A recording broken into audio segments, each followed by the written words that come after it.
요즘엔 새 책 살 때 집사람한테 맡기거든요. 그래서 집사람은 도매가로 사고 저는 소매가를 주고 그래서 마진을 보게 하는 거죠. 어, 제 바람은 이제 집사람이 출판사를 하고 있으니까 주로 이제 제 책을 출판을 하죠. 나중에 제 책이 잘 팔려서 이제 완전한 생활비 독립을 하게끔 하는 거예요. 집은. 그래서 제가 버는 돈은 가정에 안 들어가게끔 하는 게 예, 목표죠. 그래야 이제 돈을 공익적으로 쓰게 되죠. 가정에 돈이 들어가야 된다면은 쉽지가 않죠. 공익적 삶이라는 게. 그래서 미래는 와 있다라는 가상현실 VR에 대한 통찰을 담았다 했는데 가상현실이 가져올 미래인데 굉장히 이런 거는 사서 볼 필요가 있어요. 가상현실은 인공지능과 함께 저는 4차 산업혁명에 3대 이슈가 있다. 그러면 세 가지다. 그럼 세 개 중에 하나 들어가는 게 블록체인, 인공지능, 가상현실이에요. 그 굉장히 중요한 메시지죠. 요즘에 스카이캐슬 때문에 대치동에 대한 기사가 가끔 나와요. 뭐 이런 거. 현재 대치동에 직접 붙어있는 포스터인데 대치동 학원에 밑에 보면은 죽어라 공부해도 죽지 않는다. 맞는 사실이죠. 제가 예전에 강의를 자주 했지만 35세까지는 죽어라 공부해도 죽지 않고 과도기를 거쳐서 45세가 넘으면 죽어라 공부하면 진짜 죽는다. 이런 강의를 예전에 한 적이 있죠. 그런데 35세 이전에 그리고 10대 때 죽어라 공부하는 것의 단점에 대해서 쓴 책이 바로 이 책입니다. 두뇌 사용 설명서. 인공지능 vs 인간지능 두뇌 사용 설명서인데 이게 그 삶의 패턴화 될 수 있다라는 걸 제가 지적을 한 거죠. 그래서 호르몬이 스트레스 호르몬 반응으로 호르몬 순환이 이루어질 가능성이 많다. 10대 때 즐기는 공부가 아니라 죽어라 공부를 해버리면은. 근데 여러분 성격이 팔자더란 얘기 들어보셨죠? 그렇게 호르몬 체계가 10대 때 자리를 잡게 되면 그러니까 저는 뭐 공부하기 싫으면 안 해버렸거든요. 그래서 수학도 공식 외우기 싫어서 안 해버리고 뭐 이랬거든요. 그러니까 죽어라 공부하지는 않았어요.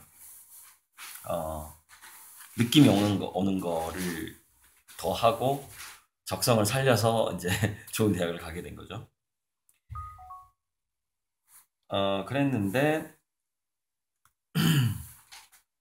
잠시만요. 네, 뭐 부동산 관련 전화가 와가지고요. 그래서 이제 성격이 팔자가 되는 건데 이 기사가 재밌는 게 죽어라 공부해도 죽지 않는다에 부산에서 온 영훈이가 가명이에요. 저랑 이름이 같은. 그래서 부산에서 온 영훈이가 뭐 대치동 학원에서 어쩌고 저쩌고 뭐 이런 스토리인데 이게 이제 그 호르몬 순환 자체가 스트레스성 순환이 되게 되면 그게 패턴화되면서 인생 자체를 이렇게 스트레스 받으면서 살게 될 확률이 더 높아지거든요. 그래서 그런데 이제 인공지능 시대는 오고 있잖아요. 인공지능 시대는 오고 있고 인공지능 얘기가 아무튼 잠시 후에 인공지능 얘기 잠깐 더 할 건데 그러다 보니까 인공지능 시대에는 이제 이런 시대란 말이죠. 인공지능에 맞설 지능은 예술지능이다. 홍대미대 교수가 이런 칼럼을 썼는데 그래서 이 예술지능이라는 것은 제가 우리 교육계가 동아리 활동 방식으로 바뀌어야 된다라고 강력하게 주장하는데 그게 바로 예술지능을 키우는 거거든요. 자기가 원하는 커리큘럼 활동을 정해서 이제 몰입하는 경험 그것이 예술지능인데 이 사람이 예술지능을 홍대미대 교수가 간호섭이네. 패션 디자이너인데 이 사람이 예술지능을 키우는 어떤 과정으로서 현상에 대한 관찰, 그다음에 헌신은 이제 뭐냐면 공부, 그 현상에 그 좀 더 내밀하게 들어가는 공부를 헌신이라고 보는 것 같고, 그다음에 행동으로 뭔가 문제 해결을 위한 행동을 바로바로 해보는 것, 그것이 창조성을 일으켜내는 예술지능을 키우는 방식이다. 그런데 이게 현상, 헌신, 행동 뭐 이런 게요. PBL 교육 있잖아요. PBL 교육이랑 같은 개념이에요. 그러니까 한국의 예술지능, 인공지능에 맞설 예술지능은 역시 교육의 모든 교육기관에 유치원 때부터 동아리가 필요하다 저는 이렇게 주장하잖아요. 그것과 아주 맞고 그렇게 가야만이 미래 사회를 대비하는 공부인 거죠. 스카이캐슬식의 어떤 그런 공부는 열매를 못 맺을 가능성이 많죠. 자, 저도 제 딸도 이제 이혼 가정의 딸인데 슈퍼노멀이란 책 제가 뭐 사서 보고 싶지는 않은데 슈퍼노멀이란 책에 불운을 이겨내고 성공을 이룬 슈퍼맨들의 비밀 이렇게 나왔는데 이혼 가정이 얘가 나오고 있어요. 근데 여러분 그 전에 제가 강의에서 자주 했는데 이혼 가정의 아이들이 더 잘된 애들이 많이 있는데 그 애들을 더 잘되게 하는 그게 뭐였을까? 라고 연구를 한 사람이 있었어요. 연구를 해봤더니 이거 예전에 제가 좀 강의를 많이 했는데 사람은 서로 성격이 다른 사람에게 매력을 느끼는 좀 이종, 나랑 좀 별종에게 매력을 느끼는 점을 가지고 있어요. 그 DNA가 본능적으로 그렇게 하는 겁니다. 더 건강하고 창의적인 이세를 낳기 위해서죠.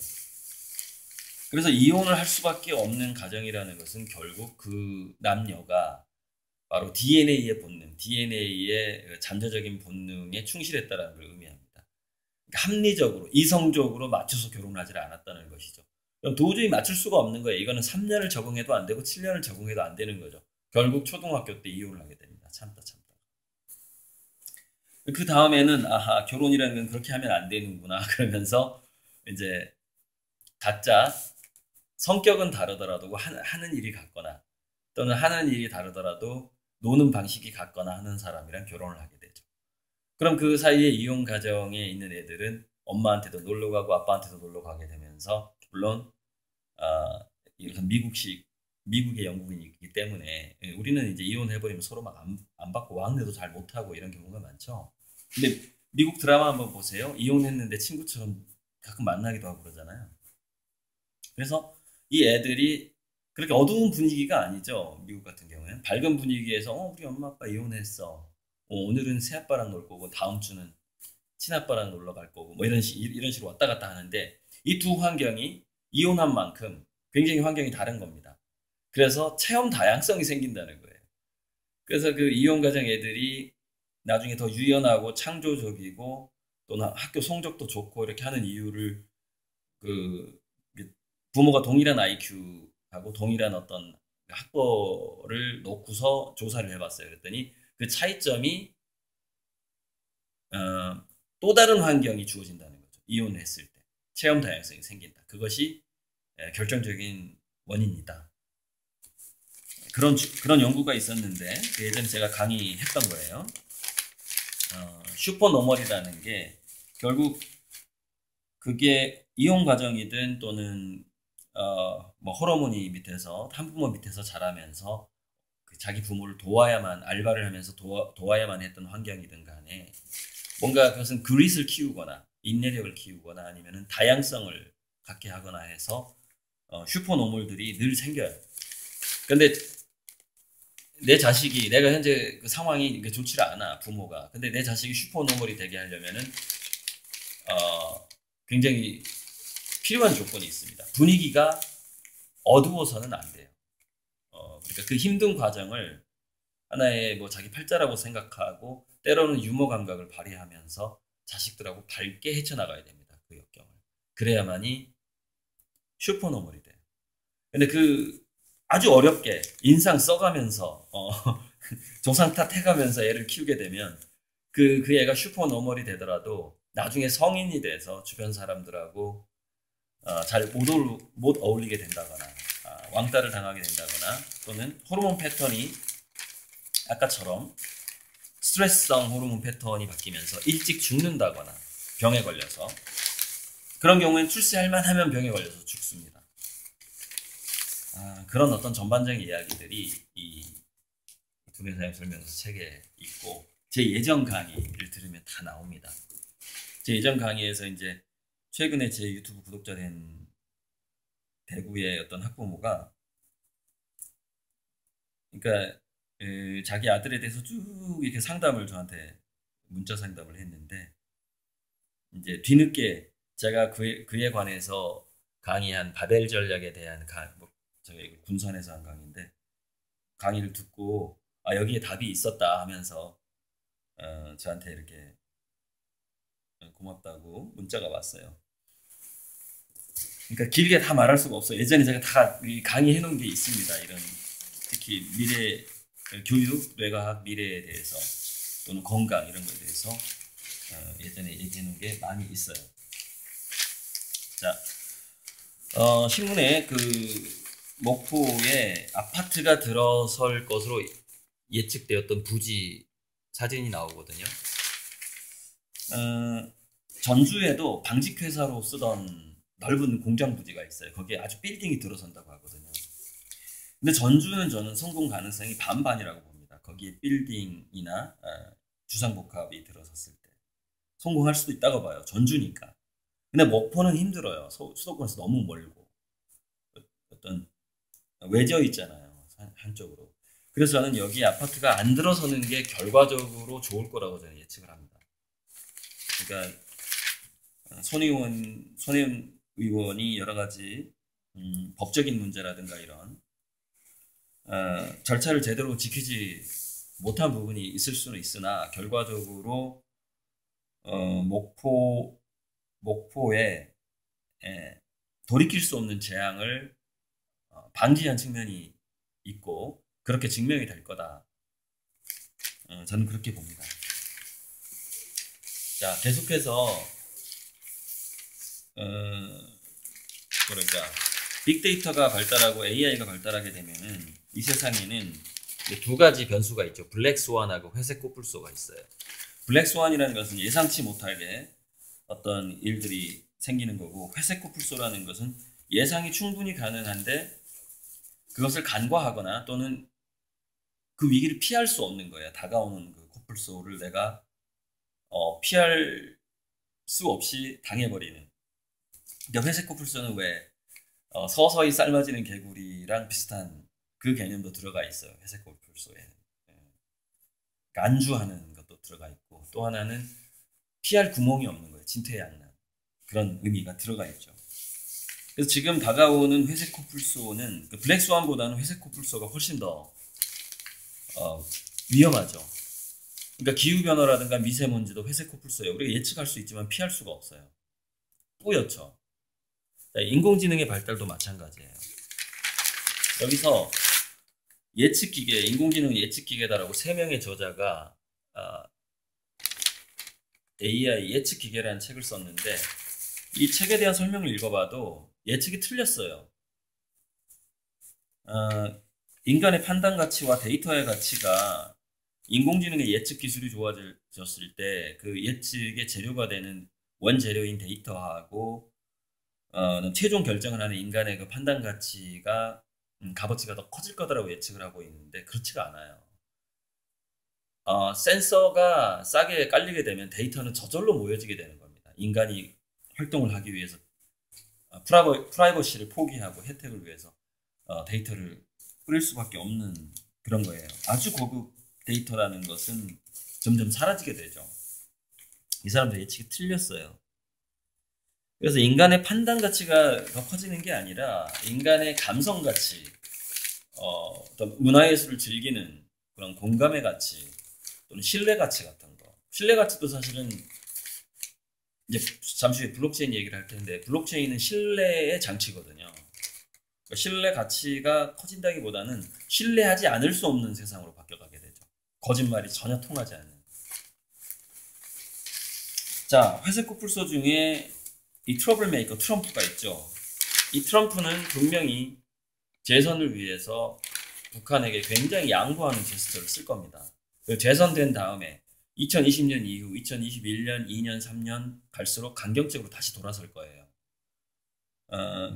그렇게 예측이 돼요. 이것도 회색 코뿔소죠.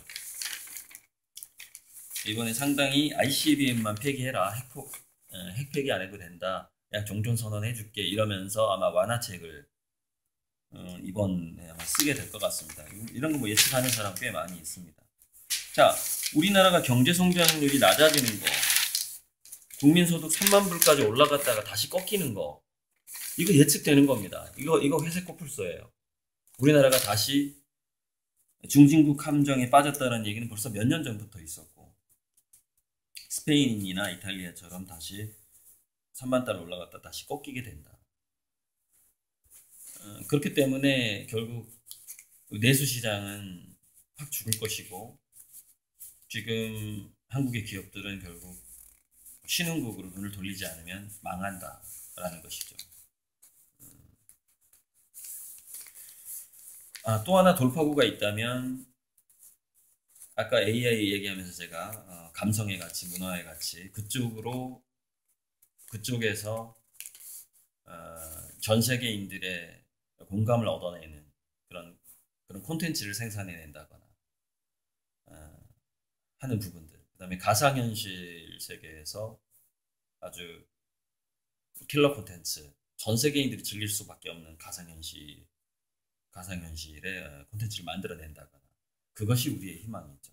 문화와 엔터테인먼트, 게임 쪽이 우리 희망이다. 제가 계속해서 얘기를 하고 있죠. 물론 부분적으로 신소재라든가 의료 바이오 쪽으로도 희망이 있긴 하지만, 그것은 더 폭발적으로 성장하는 희망이 아니라 축소되면서 살아남는 희망이에요. 그러니까 그것이 대안이다라고 지금 말할 수 없는 상황입니다. 바이오가 됐든 어떤 신소재가 됐든 뭐 중국이 훨씬 더 빨리 성장하고 있기 때문에 그쪽이 겨우 살아남을 것이다. 그렇게 볼 수가 있죠. 자, 블록체인이 제주도, 뭐 충청북도 해가지고 충청북도는 지금 블록체인 진흥센터를 설치하고, 블록체인이라는 게 뭐냐면은 인간의 모든 활동을 기록하고 노출시키고 언제든지 열람할 수 있게 하고 이렇게 감시를 할 수 있게 하고, 그래서 전혀 어떤 그 거짓말을 못하게 하는 거거든요. 이런 딸기 하나도 어디에서 생산됐고 농약을 정말로 한 번도 안 썼는지 이런 것까지 다 검증이 가능해 버리는 거죠. 여러분 이런 게 있거든요. 블록체인이라는 건 그래서 궁극적으로 가치 소비를 하게 만들어냅니다. 그 생산자의 진심이 검증이 돼 버리는 거예요. 뭐 물론 지금까지는 뭔가 음식을 만들어서 파는 식당이라든가 이런 데서 좋은 재료를 썼을 때 그것이 입소문이 나는데 한참 동안 시간이 걸리겠죠. 블록체인 시대에는 그것이 시간이 굉장히 짧아지죠. 그래서 진실한 사람이, 더 착한 사람이 더 풍부해지고 또 돈을 버는 시대로 가는 데 있어서 인공지능하고 블록체인이 굉장한 역할을 하게 되고, 사람들은 점점점 가치 소비를 하게 되는 것이죠. 가치 소비, 문화 소비를 하게 되죠. 그래서 광물을 생산하고 농산물을 생산하는 데 있어서도 블록체인으로 착한 생산, 아동 착취가 없는 재료만 우리가 쓰겠다, 이런 식으로 기업에서도 이윤만 추구하는 게 아니라 가치를 추구하게 되는, 그걸 CSV라고 하던가요? Create Shared Value, CSV 맞네. CSV라고 하죠. 공유가치 창출이라고 그러죠. 공유가치 창출. 여러분, 그래서요, 우리가 아주 보기 좋은 야채 있죠. 그게 야간에 LED 조명을 한다거나 전등을 계속 쪼여서 얘네들이 더 빨리 자라게 해서 딱 잘라서 납품을 하거든요. 근데 이걸 화학적으로 분석을 해보니까 스트레스성 호르몬이 많은 거예요. 식물도. 왜? 밤에 잠을 못 자니까. 식물도 밤에 잠을 자야 되는 것이죠. 그래서 늘 외등에 시달리는 그 논의 벼는 스트레스성 호르몬이 더 많은 거죠. 우리 몸에 영향을 주게 됩니다. 이런 것들, 즉 자연 상태에서 최대한 자연 상태에 가깝게 밤에 충분히 잠을 자고 자란 야채이냐, 아니면 밤에 조명을 쬐고 자란 야채이냐, 이런 것들이 블록체인으로 다 검증이 되는 거죠. 내가 파는 야채는 밤에 충분히 잠을 재우고 스트레스 하나도 안 받았습니다. 뭐 이러면서 그런 것들을 우리가 소비하게 되는 것이죠. 제주도하고 충청북도가 거기서 거래되는 오가는 모든 정보, 물질 이런 것들을 블록체인 기반으로 하려고 하는 거고요. 뭐 전국적으로 이거는 확산될 수밖에 없을 겁니다. 저랑 학교를 같이 다녔던 서울대 산디과 출신 후배, 대학 후배가 세원상가 리모델링에 대표로서 참여를 했네요. 크리에이티브 디렉터라고 그러죠. 퍼셉션이라는 회사의 대표고. 근데 요즘 유행이죠. 이게 취향, 삶, 경험까지 디자인한다. 취향과 삶과 경험까지 디자인한다. 제가 이 친구 얼굴이 좀 되게 익었어요. 학교를 같이 다녔던 사람이죠. 인원이 얼마 안 돼요, 서울대는. 그래서 다른 과 사람들도 얼굴이 되게 금방 알게 되거든요. 다 합쳐봐야 한 120명? 한 과에 뭐 24명, 20명 이러니까 알게 되죠. 그래서 저도 나중에 이제 예를 들어서 그러니까 이런 분들이 하는 게 도시재생도 하고요. 뭐 목포의 문화의 거리, 근대문화의 거리 같은 그런 거 디자인을 하는 회사죠. 저도 이제 나중에 이런 어떤 퍼셉션 대표, 최소현 대표랑 같이 협업을 할 일이 아마 생길 겁니다. 저도 이런 쪽에 굉장히 관심이 많고, 지금은 이제 그림 그리느라고 바쁘지만 건물 재생이라든가 새로운 조각품으로 보이는 건물을 설계해서 그것을 어디에 배치하면 좋겠다, 뭐 이런 건축 디자인에도 관심이 많거든요. 나중에 아무튼 저랑 협업하게 될 날이 올 최소현 퍼셉션 대표네요.